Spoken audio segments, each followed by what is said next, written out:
Welcome to Pop and Lock. I'm Landry Ayers. And I'm Natalie Dowzicki. Make sure you've got your shoulder pads in and your pager charged because we are cracking open the cases of unexplained phenomena that are the X-Files.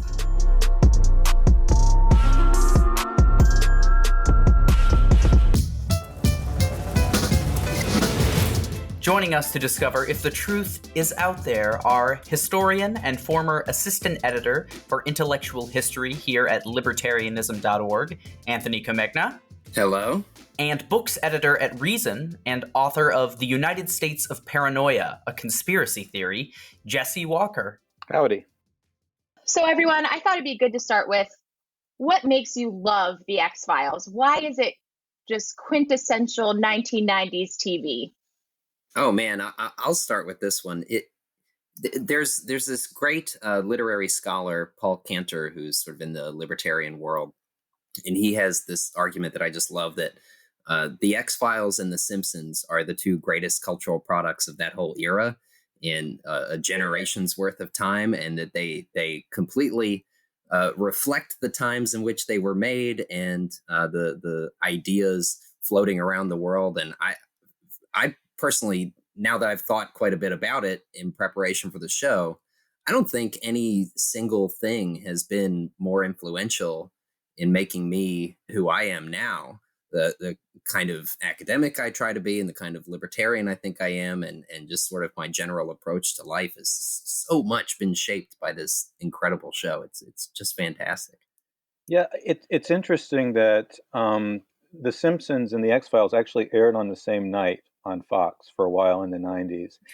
And between them, they had King of the Hill, which had that kind of anti-authoritarian cartoon flavor of The Simpsons, but a bit more of a sort of populist libertarian angle. And also on that night, right before The Simpsons, a crappy show, but it sort of fit in too, was America's Funniest Home Videos, which is sort of like the awful corporate TV precursor to YouTube and so on. So you can sort of see like all the spirits in advance of social media era anti-authoritarianism in the Fox lineup of the mid-1990s. And I don't know quite what to make of that, but I occasionally just find myself thinking about it at random while driving or showering or something. Well, I think that's something that deserves a bit more elaboration, because this is part of that Paul Cantor argument that I mentioned. He points out that Fox was on this quest to break into the field of the major networks. There was only NBC, CBS, and ABC for like forever. And Fox was doing everything they could to avoid the kind of regulations that came along with being an official network, and yet run original programming and break into that network space. And they broke all the rules. They threw everything at the wall and saw what stuck. One of those rules was no sci-fi in primetime. Ever since Star Trek went down back in the 60s, there was no sci-fi in any primetime slot, and no animation in primetime. And they said, screw it, we're going to do it. We got these great, great shows. And it really made Fox the, titanic organization we know now. Do you know why that rule came to be? Because sci-fi is like obviously a huge genre. I'm just wondering why, from like a business perspective, why no sci-fi was in primetime. I think it was just that people thought it was hokey and weird, and it was not fit for massive consumption. But what they did by giving it a shot, as with so many of their other shows, Fox had this thing where they would start a show and cancel it right away. Start a show, cancel it. Start a show, cancel it. And, they would cut shows before their pilot season even ended. And they were just trying whatever they had in the pocket to see what worked. And they knew that if they tried a whole bunch, they would get some really, really big hits. So they just decided, you know what? We think there is a mass market out there for a really, really good sci-fi program. And it stuck. So I think there were some primetime science fiction shows. They weren't necessarily seen as genre shows. I'm trying to remember what time the $6 Million Man was on, or Quantum Leap. But these were kind of these weren't sort of processed as genre shows, even though they obviously had Mhm. science fiction elements. And I mean, one thing about TV in that kind of tightly regulated three network ad-driven era was that there was not, since there wasn't as much room for experimentation. There was a whole lot of imitation, and it was it was the sort of environment where it was a lot easier to just fall into path dependence and to assume that because something didn't work, it wouldn't work again, and just to do the umpteenth attempt to remake Friends with a slightly different cast, and that's the sort of thing that we've really, I mean, cable started breaking out of that, and then the addition of other networks, helped as well. And of course, now we live in the streaming era, and the rules have changed completely. But the vast wasteland thing was real, and it's just that although I think the particulars of the complaint about the vast wasteland were wrong. I mean, it was sort of a snobbish complaint from the FCC commissioner about all this kind of lowbrow material. The idea that networks were afraid to experiment and to do something different was true, but the main reason for that was because of institutions like the FCC and the limits they put on competition and innovation and creating something different and just creating another space for things, which is the irony of that speech, since, of course, it was an FCC commissioner who wanted even tighter regulations, that being, the impetus behind it. Do you remember, Anthony, the first time you saw the X-Files? Absolutely. I I love this story too, because it's the first TV show I remember clearly watching. It made that big an impression on me. I must have been about 5 years old. I think it was during the first season. It was in November. I think we were headed to my step grandparents' house in Altoona, Pennsylvania, probably for early Thanksgiving. And we got caught in the mountains in a really terrible snowstorm, and we had to pull over to a motel for the night and stay there. And my family, there were four of us. We like, the heat was broken in this room, and so we were all huddled on the one bed under the covers together. And we turned on the TV, and it was the episode is called Ice. It's in the first season. It takes place in Antarctica. Oh, one of my favorite episodes. Everything, it's so good. Yeah, I mean, it's basically what's the movie that it's kind of a ripoff of? The Thing. Yeah, it's just isolation and coldness imagery everywhere. It fit the context perfectly, and we're all like huddled there in the dark and the cold watching this. And right as somebody is about to be murdered by the body snatching parasite alien, the lights went out in our room, and the TV went off, and we just all screamed. And it just stuck with me forever. I was absolutely in love by how they made this show and the kinds of terrifying stories that they would come up with. It was just fantastic. That sounds like a cold open to an X-Files episode. Like having to pull over in a storm in the middle of, on your way to Altoona and going to a roadside motel and the lights going out. Just like, I hear the music swelling as you tell it. It was a perfect moment. So I do not remember what the first episode I saw was, but what I do remember, I had in 1993, I was a couple years out of college. I'd stuck around Ann Arbor for about a year. We was working at a bookstore, and then I got a job in the Pacific Northwest, and I had moved out to this small town. I didn't have cable. It wasn't really worth it because the local cable system just meant better reception. They didn't have any choices. I didn't have the internet because I had left that behind my university account, and I wouldn't rejoin for a few years. This is like a level of sort of media barrenness that is unimaginable to people today. And but I stayed in touch with my old friends in Michigan. And, who, I mean, among other things, we had gotten together every week to watch Twin Peaks, which I think we're going to get into later as kind of a precursor to the X-Files. Certainly an example of that kind of new readiness to experiment in the 1990s. And I remember one of them just telling me, have you seen this show, The X-Files? And I said, no, I haven't heard of it. And he says, "Oh, well, it's." I said, "What is it?" He says, "Well, it's this show. I guess the idea is there are these the files of the unexplained things that the FBI, blah blah blah." And I kind of got this vague sense that it was like some sort of Leonard Nimoy in search of type show where they, have like some sort of fake to do about, Yeah. something, a Loch Ness monster or whatever. So I came out of this bad explanation with the sense that I had no interest in this show whatsoever. And I stumbled onto it.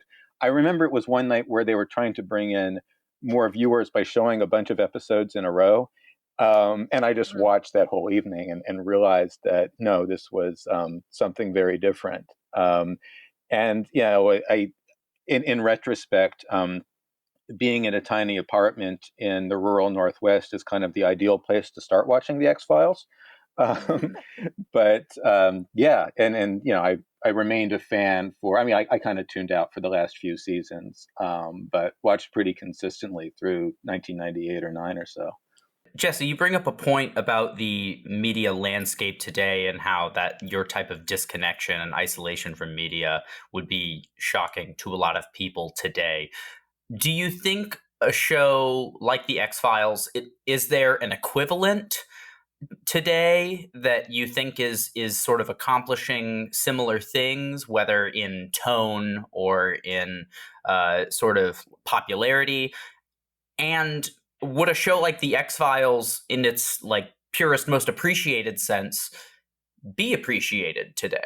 So it's difficult for me to answer that because my media consumption patterns have changed so much. I watch more shows just binge watching after they're over or 3 seasons in now than I do by paying attention week to week. There are like, maybe 3 or so shows at any given time I will actually watch from week to week. And even then I might fall behind.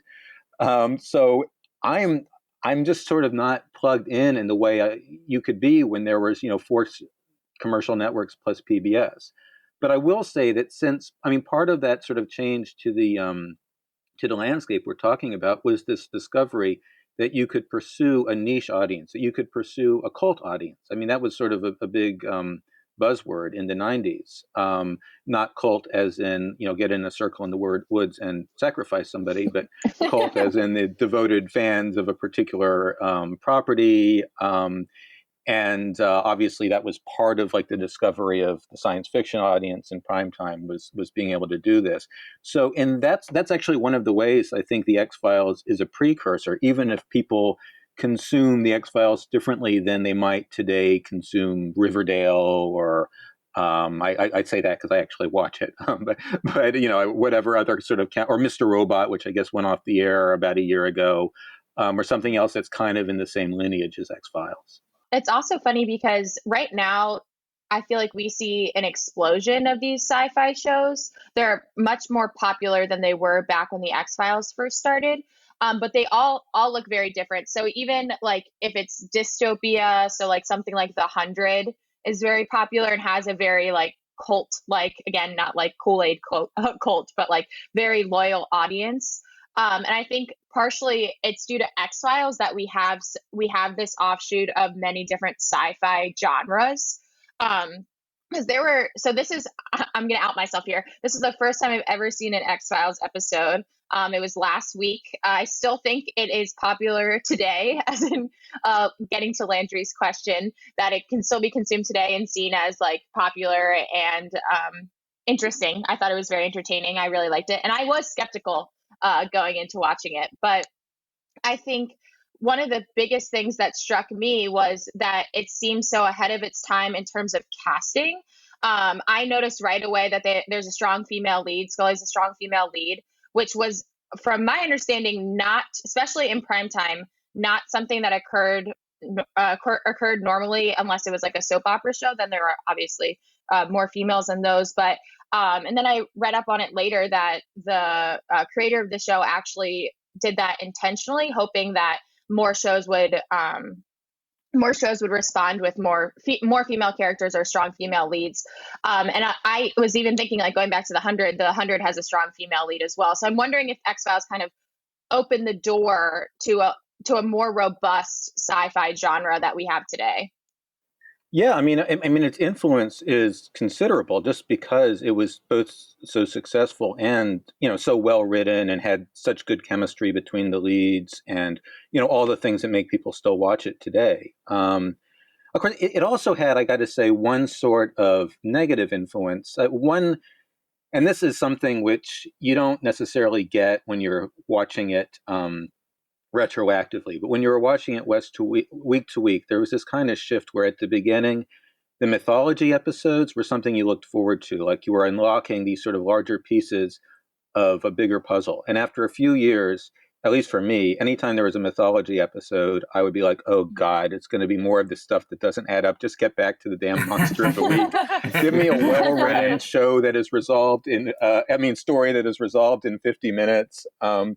And, some shows are able to actually keep the momentum, have an overarching plot that they've thought out in advance, or that they're able to, in an improvisatory way, turn into something that works, and they even sometimes get better as they go along.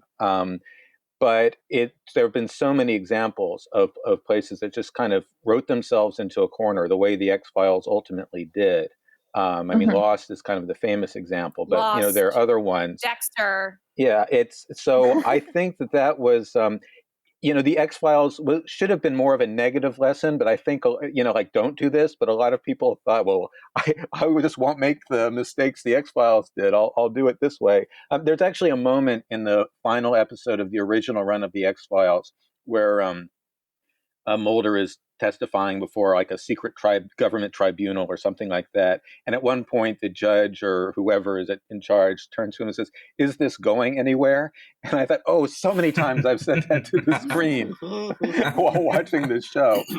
Yeah, so much of the show just became, they did have a really great balance, though, I thought, between those sort of story arc, series arc episodes and the Monster in the Box episodes, because they did really draw you back in. Like you said, for years and years until maybe you ended up getting tired of it in the long run. Everybody wanted to see another Smoking Man scene, right?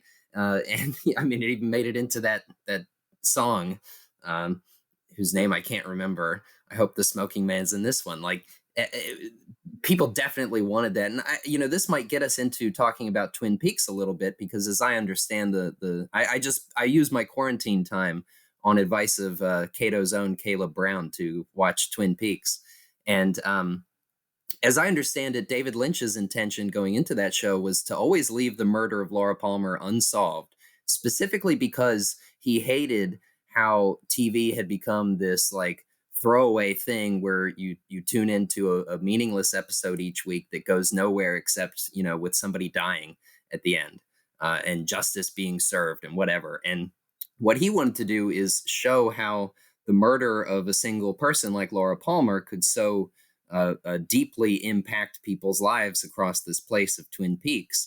And he never wanted it to be solved. And in that way, she keeps moving on, affecting people and affecting the viewer. And essentially, the audience and the network muscled him out of that plan and made them wrap up the murder of Laura Palmer earlier in season 2. And so David Lynch quit the show, and it just went downhill from there. It was terrible for most of that season, right up till the very end when he came back. And I think I get the sense, at least, that the X-Files sort of tried to learn from that and decide, we're never going to really know whether the aliens exist or not, or whether Mulder is correct about all or any of his theories or not. We're going to keep this sense of doubt and mistrust going on and on and on and on throughout the course of the entire show. The main characters won't even know what they think anymore by the end of it. And I think you see that play out over and over. And it does, for me at least, it adds a lot of really good flavor to the dynamic, especially between Mulder and Scully, and the questions involved about who to trust and what to do with certain types of authority. Although I got to say, at some point when he was saying maybe I don't believe in aliens anymore, I want to say, Well, remember on that Monster of the Week alien episode where you actually saw an alien? there was this failure to sort of like collect those as part of the clues as well that started to get on my nerves. But yeah, I mean, you're right about Twin Peaks. I don't remember if Lynch actually left the show or not. It's been so long, but yeah, he did. Yeah, I do remember he quit that. In a rage.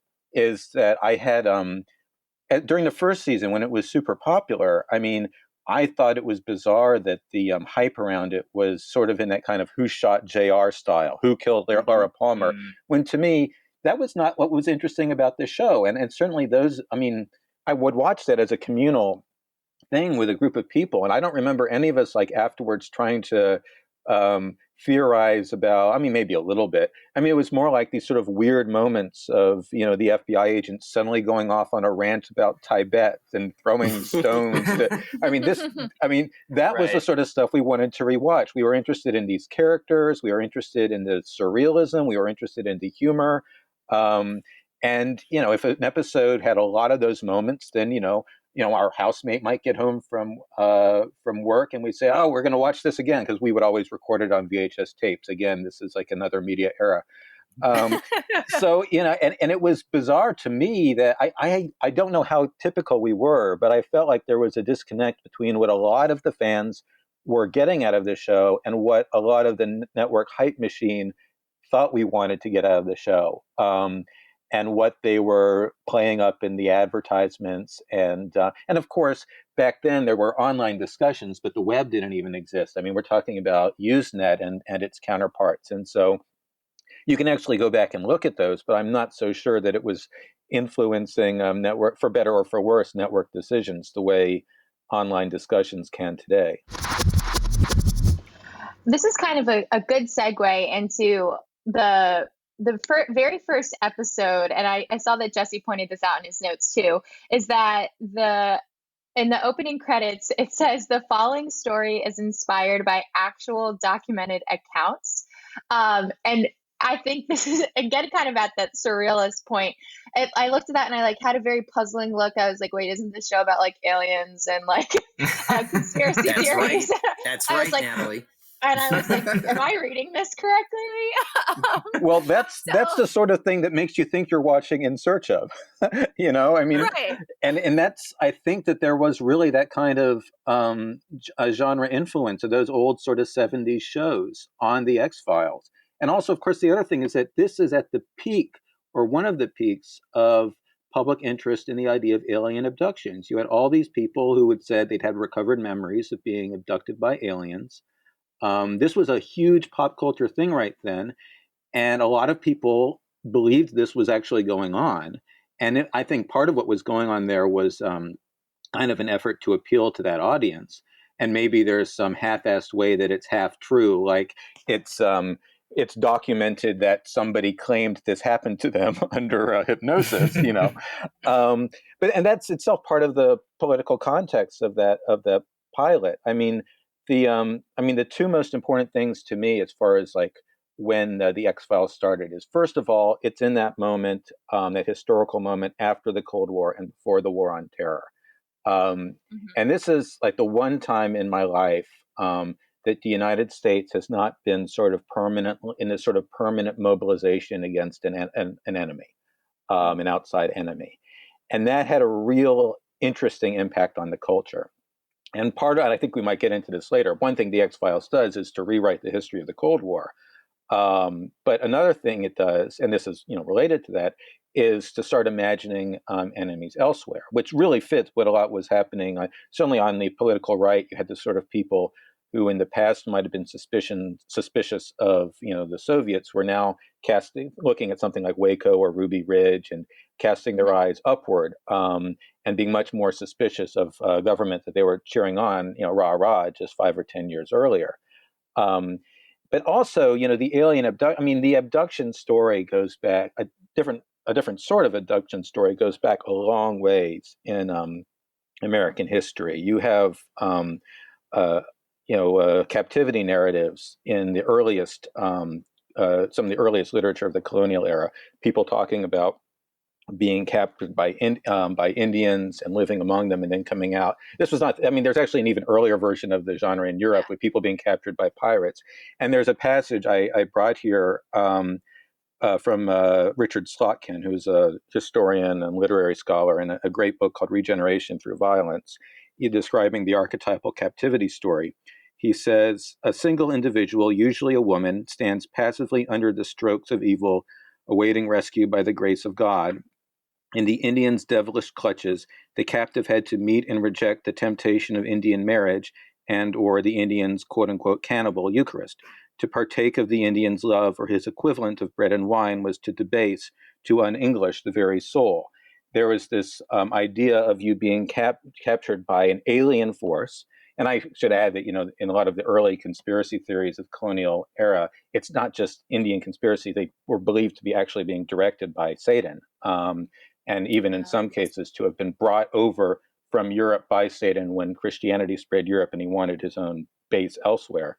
And then to have to be violated their body in ways that I think were familiar from later alien abduction accounts, and to be the threat of being turned into something that is not fully human yourself. And over the course of the X-Files, this idea of hybrids among us becomes like a big part of the scare there. So the sort of the underlying master plot. So you've got this old story that has come up in different guises that's now being sort of presented in this extraterrestrial context, and it's popping up at this time when you don't have a natural sort of enemy like Osama bin Laden or Leonid Brezhnev that you can point to. Just a sort of more ethereal force in the skies that may or may not be aligned by forces within our own society. That's a really potent combination. And in some ways, one that has some kind of creepy underlying politics, but it can be a really potent story, source for sort of paranoid storytelling. And then one other thing I'll throw in, but I've talked too long, is this is also the tail end of the Satanic Panic. And in the pilot episode, there is sort of a throwaway reference to like, well, maybe it's a satanic cult. No, I think it's this. But that also had that kind of idea of people under hypnosis having recovered memories of something terrible being done to them. And for a lot of people, I think aliens kind of took the place of what was believed to be either the devil itself or people who believed in the devil in this story. So, this is the context of 1993 when you have this pilot story, which is, echoing Twin Peaks. You've got the FBI going to the rural Northwest to investigate a crime, but then ultimately winds up going in a very different direction. Well, it's also interesting that you bring up this is kind of like the height of alien abduction kind of being like a real fear, or maybe not a real fear, but it's talked about more because isn't this also the time period that like Independence Day and Mars Attacks, like those movies came out, which are like, yeah, I think those were like the late 1990s, like 96 or 97, I think, which are like some of the most popular alien abduction movies still today. They just did a sequel to Independence Day actually not too long ago. But okay, I have to ask, do you think this show convinced anyone that aliens are real? Oh, definitely. Okay. And I'm not saying me, Landry. I know you're thinking it. No, I was just waiting for it. I was waiting for someone to be like, and I am one of those people. Yes. No, my family actually used to make fun of me because I had a really, really big head and big ears as a kid, and they said I looked like an alien. So I was maybe predisposed against the whole idea in the first place because I'm a human, damn it.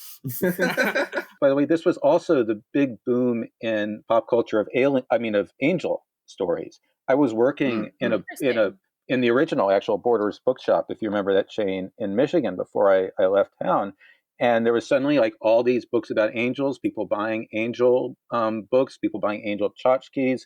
It became a big pop culture thing. And there was sort of the Christian version, there was sort of the New Age version, but it was, palpably the benevolent counterpart to the alien narratives, especially the New Age versions of it, where you sort of get completely detached from sort of familiar theology, and it just becomes this benevolent force in disguise intervening in people's lives. So that's also part of the context. And it would be, I don't remember the X-Files doing an angel episode. Maybe I missed one, but that would have been an interesting genre crossover if they ever had. Huh. Well, there was certainly, there's huge elements of discussions of faith, especially like one thing we're not going to talk about much because it's not that good. But my father, who is a big X-Files fan, and the reason that I got into the show, we saw the movie that came out several years ago. I think it's I Want to Believe, which is a huge exploration of faith and angels. And going back and rewatching the show, that sort of theme is certainly prevalent throughout X-Files as well, and sort of the sort of comparison of belief and blind faith, whether it's in aliens or in God or angels, is certainly palpable as well. I think it's important to note, along with Jesse's last point there, that this is also the era when Eric von Daniken's Chariots of the Gods was massively huge, and he was coming out with sequels to that now and then, and that whole field of sort of ancient pseudo-archaeology was booming, and people very clearly started relating angels and aliens as the same thing. And that was sort of no longer looked at as some kind of purely off the wall new agey thing, but it was now something that real religious people who adhere to the biblical dogma could actually get behind and not feel like they were renouncing their faith by believing in aliens. Although there's also, I looked at some of this literature when I was writing the conspiracy book. There was a rich vein of Christian literature in which which was against the angel boom, because they believed the angels that people believed they were contacting were demons in disguise. So a lot of this stuff gets sort of switched. But you're right. Von Daniken, his big moment was in the 70s, early 80s, because I was a little kid. I remember that being something we talked about on the playground. But there was this next wave of it from people like Graham Hancock in the 90s, which I think made it even more mainstream, at least in some circles. And that's part of the backdrop to this, too. I think you're right. Coast to Coast AM also started up in this era and fuses these kinds of narratives together and tries to make sense out of all of it and fit it into people's pre-existing worldviews. I love the dynamic of course, Scully is the skeptic and Mulder is the true believer, but Scully's a Catholic, at least for most of the show. And she, professes this belief in God, and she wants to believe too. Even though she well knows that she has no conclusive evidence one way or the other.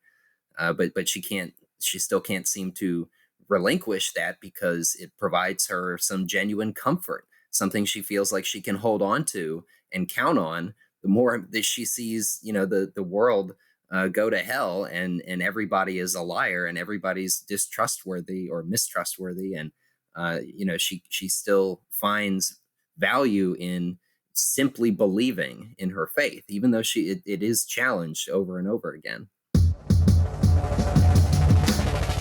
I think this might be a good time to get into like the specific episodes that we watched and maybe dive into those a little bit more. I'll go right out there. Clyde Bruckman was my favorite episode by far of the 5 that we watched. I actually watched the one we said we weren't going to watch too, but and I think it was my favorite by far because it was one of the ones where I was hoping like this could actually happen, if that makes sense. Like I was like thought it from a cool angle that I'm like, oh, if any of them were to be real, it would be best if this one was real. And I was kind of wondering what you guys thought of the Clyde Bruckman episode. Do you think would it be cool to know how people die? Would you not want that superpower? Let's call it a superpower. I definitely would not want that superpower. No. Okay, me neither. First of all, let's just say Peter Boyle is fantastic in this episode. Absolutely. I always enjoy Peter Boyle, but this is one of my favorite performances he ever did. And also just like one of the Easter eggs here is that there was a real person named Clyde Bruckman who was a Hollywood director in the silent era. He worked with Buster Keaton and others, and he ultimately committed suicide. So that's part of like Wow. I mean, this is one of the episodes that Darren Morgan wrote. He's the best writer who ever came to the show, in my view. And he regularly undermined all the sort of basic ideas of the show. But I mean, while this is not my personal favorite of these five, I think it's definitely one of the best episodes they ever did. And you can see that sort of the way it mocks Mulder in particular, the way that it sort of mocks it gets more into this with the other Morgan episode we're talking about, but kind of mocks the idea of whether of the truth and whether you actually want to know the truth. And then there's this underlying sort of discussion of free will versus determinism, which is there in a smart way, but never in a heavy-handed way. And that, is just very well written. Yeah. Also about our ability to see patterns in coincidence, which is a big part of what, I mean, again, sort of poking fun at the very raison d'etre for the X-Files, which is finding conspiracies everywhere. On the subject of free will, we had a long discussion about Westworld a few months ago, and obviously that show is very, very heavy-handed on telling you that it's about free will. I can't think of a show that's more heavy-handed on it. But I think on a whole, from the episodes that we watched, X-Files is much more subtle, which makes it a bit less like in your face and a little more believable, if that makes sense. So like, for instance, like we talked about earlier, they're not coming out and saying whether or not aliens do or do not exist. They're kind of like leading the audience on. And I kind of find that much more entertaining than like hand holding us and like telling this is how it happens, then this is how it ends, that kind of stuff. And I really appreciated that from the show from parts of the show that I've seen so far. And I'm gonna keep watching too. Now that I've gotten hooked onto the show. But I did think it was really interesting because I am a huge Westworld fan, and like I did pick up on the elements of free will throughout the Clyde Bruckman episode, but I thought it was done in more flawlessly than they talk about free will in Westworld. See, I think my favorite episode is probably the least subtle of the ones that we watched, Postmodern Prometheus. And it's just, it's right out there, obviously a Frankenstein remake, and they do just throw the message right at you. Mulder has this little soliloquy he gives about, look what you've all become. And, but it's great. It's such a great episode. It's quirky, goofy, artsy, funny. And I love it when a really like dark and serious sci-fi show can break out of that so well and write a comedy episode or an artsy episode. And I think this is kind of both. And, like to me, the only other show that does it maybe as well as the X-Files is Stargate, the original Stargate series. And I think that was in part, at least, because nobody took that show seriously. Like it's just one of these pew pew laser battle type shows with lots of big explosions in space. And so, when they wrote a comedy episode, it was just great.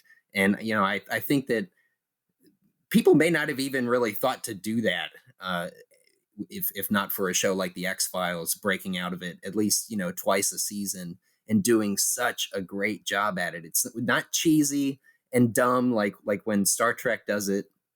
It's still so good. Absolutely top notch. So what show is like, to my mind, the extension of the X-Files comedy episodes was Gravity Falls.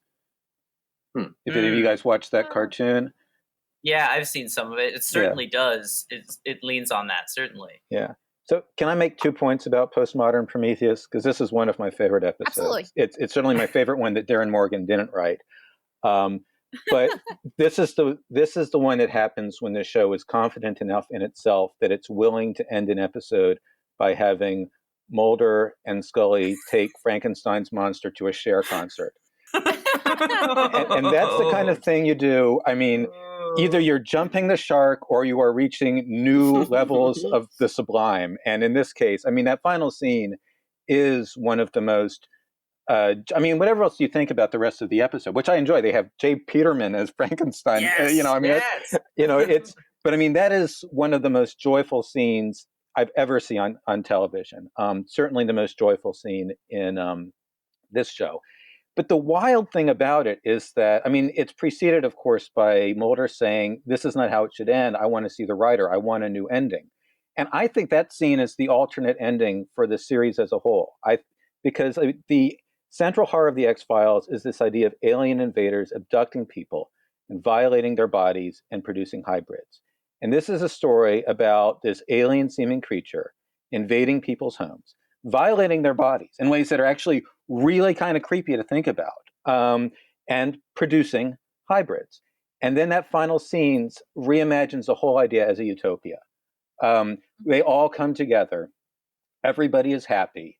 The monster is at the peak of happiness, and Mulder and Scully are dancing together, and it's like everything you would want from what if everyone all this could get along, in this story that in itself is just really kind of effective. And it's been Chris Carter who created the series and wrote the mythology episodes and so on. He wrote this episode, and I think he was not just setting out to write a Frankenstein pastiche, not just setting out to do his version of a Darren Morgan episode, not just saying, how can I, do an homage to the Universal movies and have a soundtrack that makes it feel like Tim Burton and so on. It's like, I think he was saying, this is a completely alternate take, or reimagining of the X-Files. And that's part of what makes it such a resonant episode, even if some of that works on a more... and that is a way that I think it's being subtle, even if he kind of holds your hand and shouts in your face and at other moments. Yeah, it's certainly.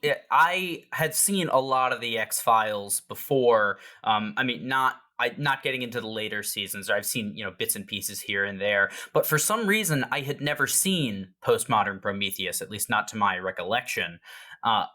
It really stuck out to me because it didn't feel like an X-Files episode, but not in the way that other episodes that kind of are supposed to be sort of lampooning different things necessarily do. Those still feel they have that sort of X-Files banter or like odd pacing, but it still feels like within the same vein. Whereas Postmodern Prometheus really did, and the ending was a big shift for me. Like I could justify it watching the first 90% of it, but when they get to the nightclub where I was really hoping that they actually had gotten Cher for the episode, and then when they kept avoiding her face, I was like, that would have been the perfect cherry on top to actually get Cher for it. But it was so odd to me, even for an X-Files episode, and I wasn't sure what to think of it. And like something that Jesse had mentioned, the hybridization violation of the people of the town to create these human animal hybrids, it made me uncomfortable. But then when they were the juxtaposition of the animals versus the humans in the town, at first, because it's this sort of mob moment where they're pointing at them and saying, "Look what you've become." I was like, "Oh, they're trying to compare the people. We're no better than the animals," or something like that. And then I realized what they were trying to insinuate, and I was like, "Oh, this is even worse." And then they all get together at the end and they go see Cher, and everyone's like, "You know what? It's cool." I couldn't square it. So it certainly, I will never forget it. And I didn't hate it, but it didn't give me what I wanted out of an X-Files episode. But then I also, as soon as it ended and the book cover closes and you see Chris Carter's name on the back, you are reminded that the entire thing is framed as a comic book. It's a la The Great Mutado, that book. And that at the very end is a reminder of how you have to conceive of the episode. And I think taking that sort of comic book-esque framing justifies it and makes it all the more palatable. in a way that if you just removed those two frames from the very beginning and very end with the comic book covers and fade ins, I wouldn't have appreciated it as much. But I think that kind of justified it for me. Shout out to the Jerry Springer show here too, because a lot of those violations, the people in the town didn't seem to mind it too much because they got what they really wanted, which was some excitement, some attention, some story to tell, and that's what really mattered to them. And I think this leads into another sort of episode that we watched. And we picked a handful for Natalie to watch because she had not experienced the show before. And we picked quite the grab bag for her. Some of these are not very representative, Natalie. Yes. Yeah. But I think you still appreciated them. And I think eventually you'll be able to go back and appreciate some of that mythology arc that Jesse was talking about. So we watched the pilot. We watched Clyde Bruckman, which is one of my personal favorites because Peter Boyle was so great in it. We watched Postmodern Prometheus. And another one that kind of bucks the trend of X-Files episodes, but to me is a little bit more true to the tone, is the next one, and another one of my favorites, Jose Chung's From Outer Space. Another Darren Morgan episode, sort of a Rashomon-style rehashing of events from a collection of unreliable narrators. Another masterful guest performance by Charles Nelson Riley, who is an incredible character, but also more cameos from people like Jesse Ventura and Alex Trebek. Let's be respectful here. It's the body, okay? Governor Jesse the Body Ventura. Of course. Right. Okay. Of course. Please get the name right. My apologies, Governor. This was before he was a governor and before he was a famous conspiracy theorist. And I like to imagine this was the beginning. This is what did it. Yeah. What made you both interested in discussing this story? Because I believe you both suggested it, if not at least one of you. I just think it's another very fun episode, and I love the fun episodes because they're done so well, almost universally. I really can't think of a fun episode of the X-Files that just is not fantastic. I'm sure they're out there, especially in the Agent Doggett seasons, but it's just so great.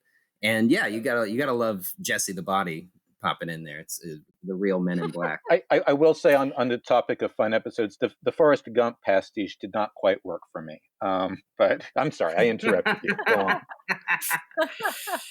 Go on, Anthony. I'm sorry, I stepped on. No, that was it. I just love how fun it is, and the cameos are great. Yeah, and unreliable narrator stories are so interesting. So. Yeah, this is my favorite episode of the show. It's one of my favorite episodes of any shows. And then it's back to that sort of original setup of the pilot, an alien abduction in the Pacific Northwest, or seems to be an alien abduction. But this is the one that really, I think, turns the whole in a different way than Postmodern Prometheus turns the show on its head, because the big quest in the X-Files is to determine the truth. And this is a episode that, among other things, is about the impossibility of ever quite getting to the truth, and about just the sort of misperceptions and miscommunications, that make up human communication, or just human society. And at very least, a truth that can be captured by a single master narrative. It's even more postmodern than the episode with postmodern in the title. And right. It's also, if the show if the big flaw in the show as a whole was the fact that it tried to sum things up in a master narrative and failed to, this is the one that, Philip K. Dick had a great essay called How to Build a Universe That Doesn't Fall Apart 2 days later, or 2 hours, or whatever it was. And he basically says in there, honestly, I I get a great pleasure in building universes that do fall apart 2 days later, which, if you read Philip K. Dick, makes sense. Well, this is an episode by someone who loves just pulling the strands pulling the yarn on the sweater and having it all fall apart. I'm completely mixing metaphors there.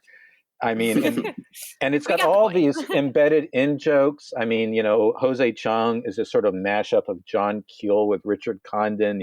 People whose names are, mashups of like UFO believers and UFO skeptics. Always has its tongue in its cheek. And it really kind of gets down to the fact that, alien abductions aren't real. I'm going to go out on a limb and say that is my view on the subject. But belief in alien abductions is real. And this is a story that talks about the nature of belief and memory and self-doubt and self-deception. And the fact that on the one hand, even if you can't quite bring yourself to believe, a lot of believers can't really bring themselves to fully believe in this. The flip side is a lot of skeptics still have nagging moments of doubt about stuff they can't explain.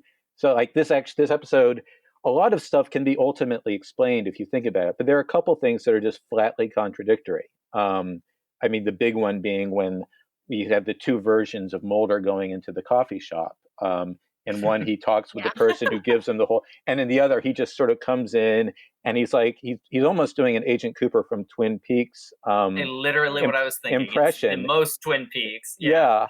And just sort of does that sort of, and there's that one of my favorite jokes in it is when, because this is not just the one where we find out the men in black are Jesse Ventura and Alex Trebek.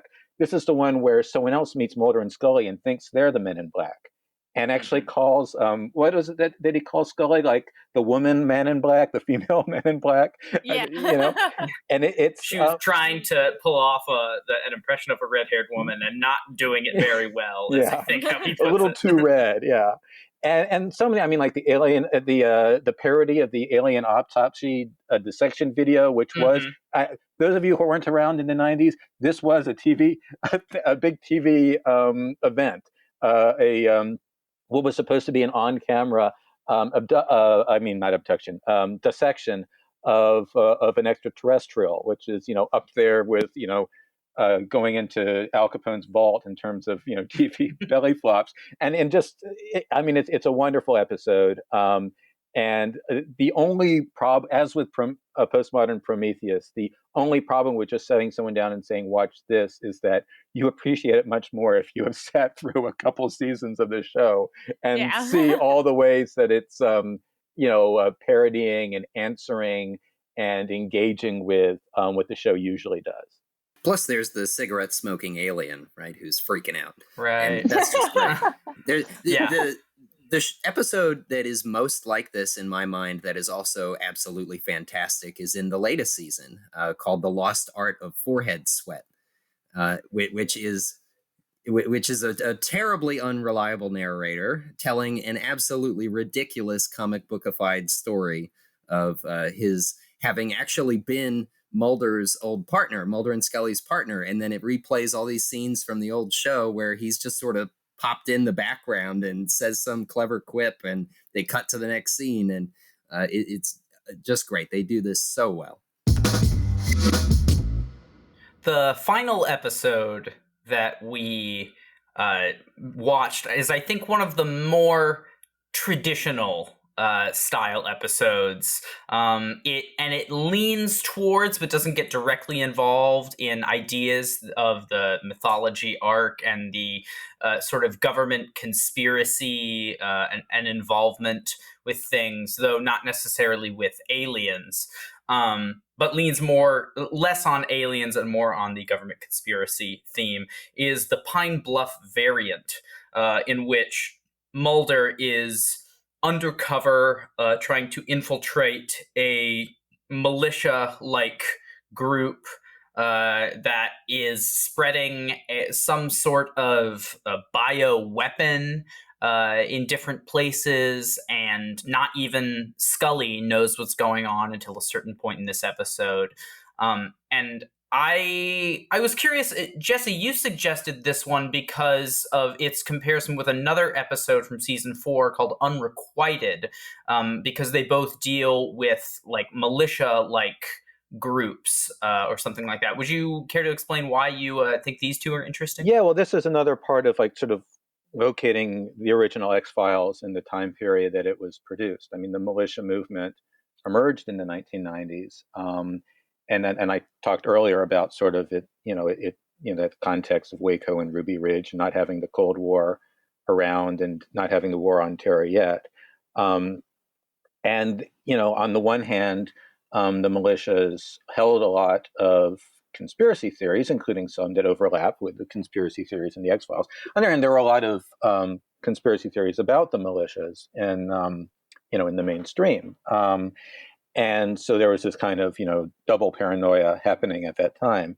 So it was interesting that the show sort of engaged them directly twice, but in very different ways. In Unrequited, they encounter a veteran who's sort of a Bogreitz type. He leads a militia style group called the Right Hand, and he initially seems like he's going to be the villain, but at the end we find out that what he's claiming about a POW MIA cover up has turned out to be true. It's like the Vietnam. For those of you who are younger and don't remember there was the question of whether the U.S. government was covering up the fact that Vietnam was still holding American POWs. And in this one, the Pine Bluff variant, the militia is more clearly set out to be a villain. It's plugged into this fear, after the Oklahoma City bombing, with that, acts of terror were going to be conducted by militias. In this case, it was actually really interesting to rewatch this one right now in light of all the bioweapon conspiracy theories we've been hearing during the coronavirus period. But there is but even then, it gets more complicated. Not just because Mulder, you don't know to what extent he's bullshitting the guy and to what extent he's sincere, but he says he shares a lot of the militia's concerns. He just doesn't like their methods. But by the end, we find out that the feds have infiltrated the militia, that they're manipulating the militia, that it's basically laid out that they're hoping to have this sort of effort failed, but be used as an excuse to pass new laws, which kind of gets into some of the conspiracy theories you would hear about Oklahoma City within militia circles. And also, like the means of spreading the bioweapon was going to be to spread it on cash, which of course turns like a central institution in American society into a tool of terror. So basically, even when the X-Files does a story about dangerous subversives, by the end it turns out to be a story about the secret government coming to get us, which is pretty interesting. I thought maybe just because I was able to relate to it more, I thought this was like the most plausible to possibly happen. Maybe that's like, maybe that's a little bit of me like reading into conspiracy theories, just because there's no aliens, there's no people like talking to dead people or reading the future or Men in Black. So I guess like I was able to suspend disbelief just enough in this episode to be like, okay, like this could like potentially happen. And there, like Jesse hinted at, there's been conspiracy theories of late about how like the coronavirus was brought into society or released. And then I think it's been a fear probably for at least the last 10 to 15 years about one country having a bioweapon and just being able to absolutely demolish civilization. So I guess this show kind of just fed into that. But I think definitely of the 5 we watched, that this one was the most almost believable. And I still got to put almost in there. It's interesting to me you say that, because the couple of times I've heard Alex Jones, for example, ranting about the X-Files, he uses it as evidence of the things that he believes in. And so, this example of the feds infiltrating and to a large extent orchestrating the actions of one of these militia groups, Mulder points out to the guy at the end, like, you killed all those people in the theater. That actually happened. And the guy in the bank, like, and your credo is, well, the ends justify the means, and that's awful. And Alex Jones will use these examples as part of the argument As that the facts. X-Files is actually predictive programming. And that what Chris Carter is trying to do is tell us that, look, this is how it works. And you're going to gradually find out that all of this stuff is true. And he's in a way leading the edge here to change the culture so that people are willing to finally face up to these things. That the FBI does, run most of the militias or hate groups and things like that in the country.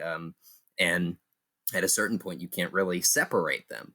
And I think it was Landry asked earlier, did this show convince anybody of aliens' existence? Well, it definitely convinced a lot of people that all of these things, the media, the government policy, the secret shadow government policy, they're all related and helping each other out.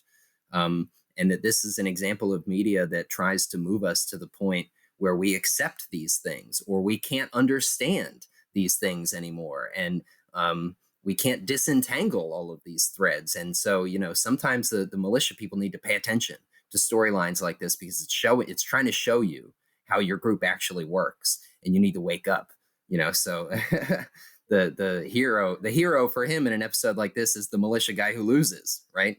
Not the undercover Fed, but the militia guy who, wants to take over the group.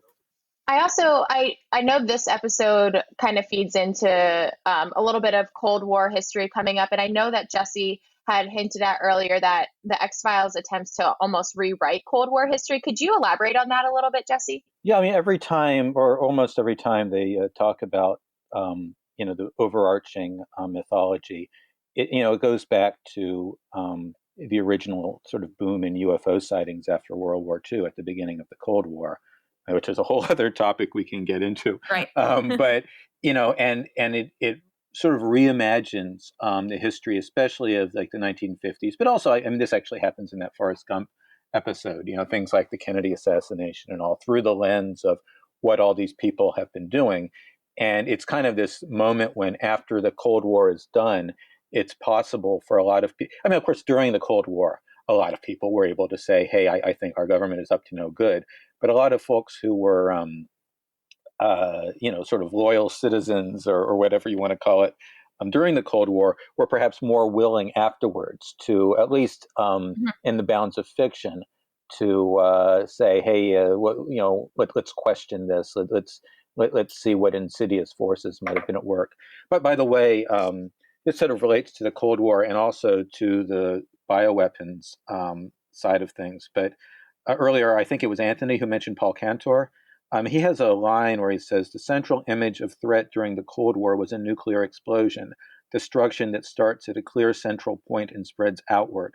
The central image of threat in the X-Files is infection, a plague that may begin at any point on the globe and spread to any other.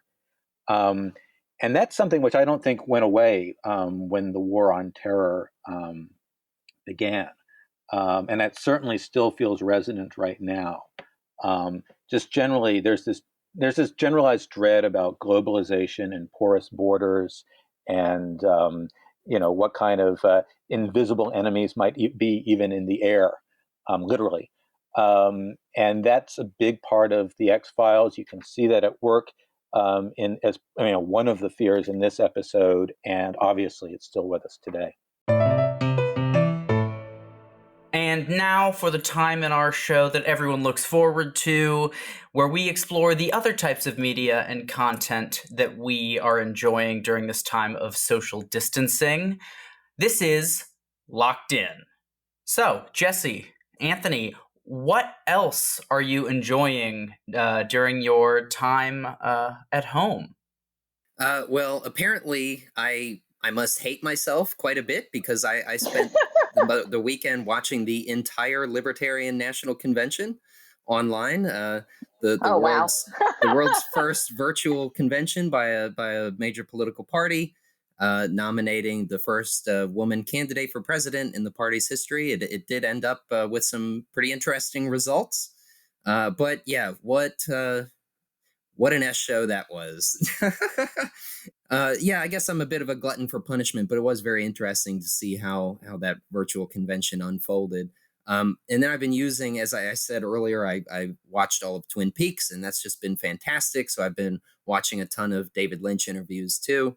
And I've been spending a lot of time on YouTube watching a fantastic series called Best of the Worst by Red Letter Media, where they have a panel that selects 3 awful B movies, and they watch them and critique them. And it's just fantastic to see them turn really, really terrible movies that do practically everything wrong, all in one big long string, into complete gold.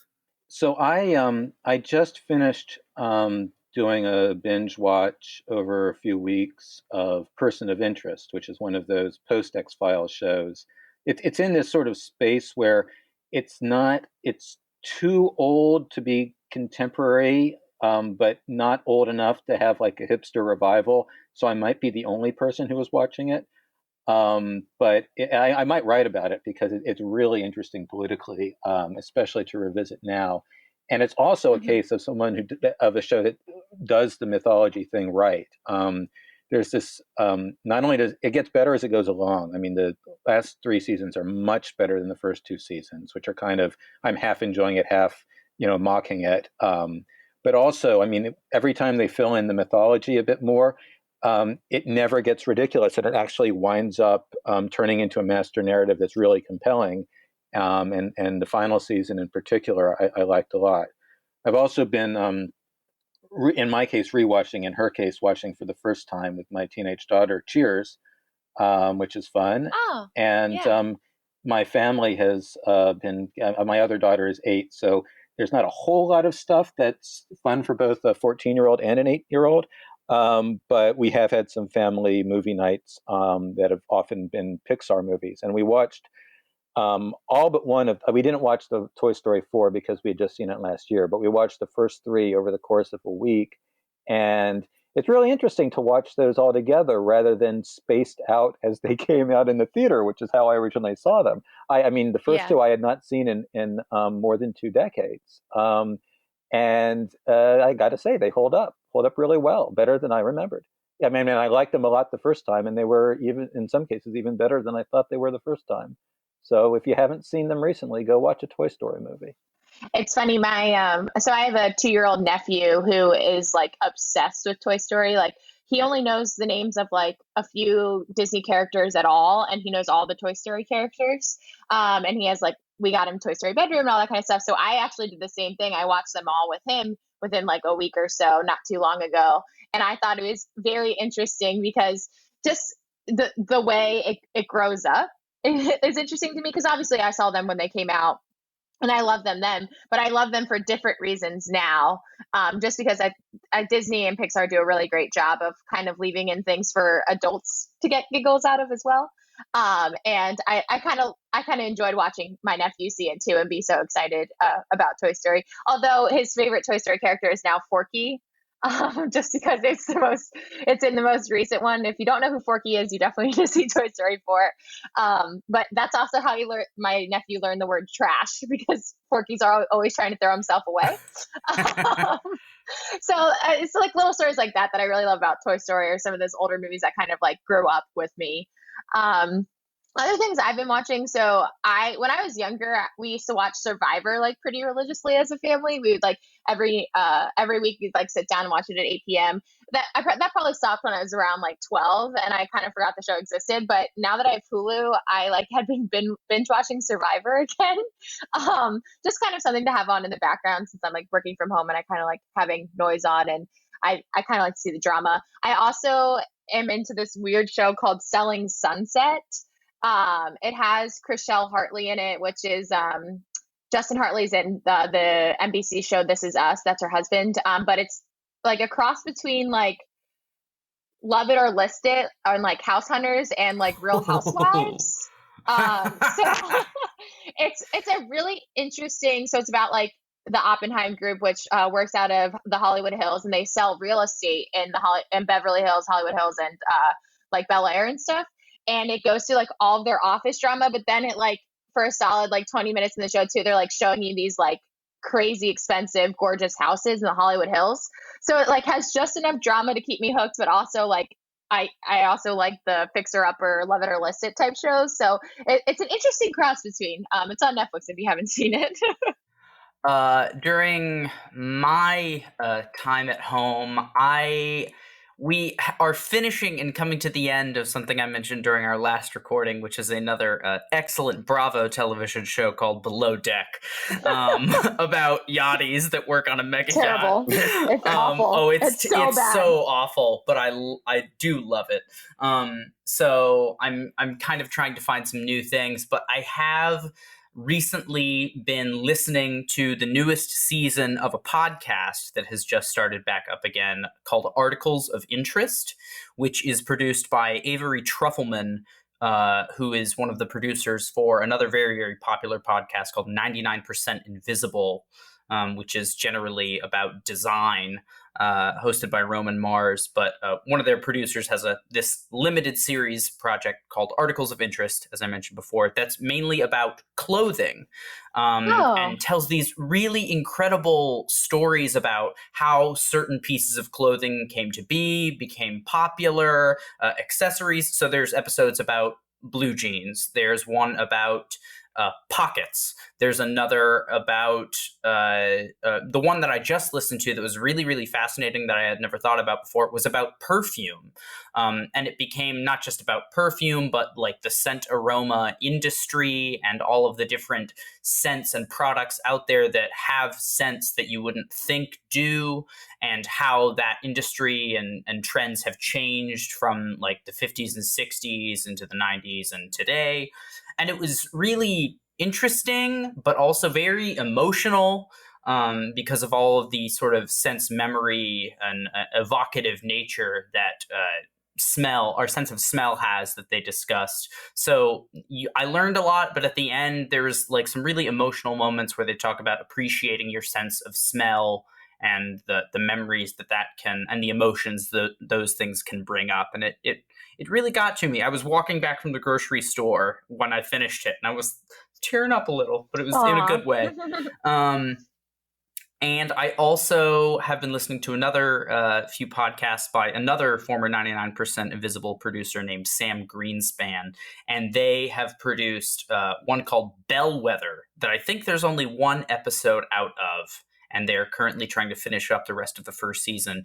And it's what they deem speculative journalism. So not like speculative fiction, but so there's a sort of fiction frame narrative of someone in the future going through and cataloging and tagging this podcast that is a character sort of with an AI discussing this project that they're cataloging, and then you listen to the project itself, and it's this pieces of journalism that Sam Greenspan, the actual person making this, is conducting about usually technologies that are in development. So the first episode was about the driverless car that hit that woman in Arizona, and it's a really interesting discussion of artificial intelligence and the decision-making processes that they have to make for driverless cars, and things that they call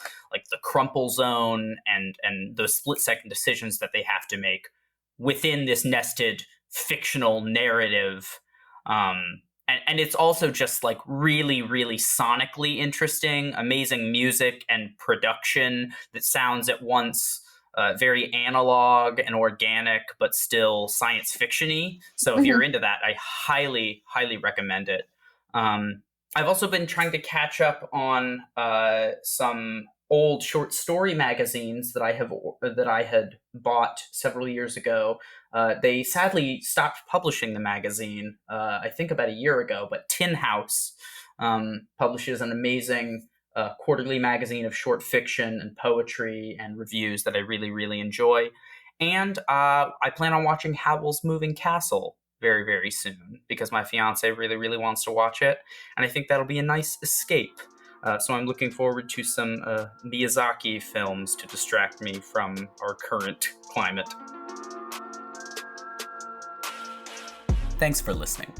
If you like what you heard, Have any tips leading to the solving of an X-File, or just want to let us know that you're one of our reptilian overlords who enjoys listening to the show? Follow us on Twitter at Pop and Lock Pod. That's Pop, the letter N, Lock with an E, Pod. Make sure to subscribe to us on Apple Podcasts, Spotify, or wherever you listen. We look forward to unraveling your favorite show or movie next time. Pop and Lock is produced by me, Landry Ayres, as a project of Libertarianism.org.